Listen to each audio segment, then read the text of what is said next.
today we'll talk about how can you enable Siki on top or for Webull layering app. We'll go to figure out the solution on how you can do that to your app.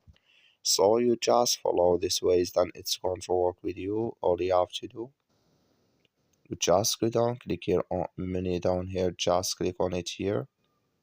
So then it's going to take you to your profile. It's going to show for you like this. Then all you have to do now, you just click here on settings here, just click on it.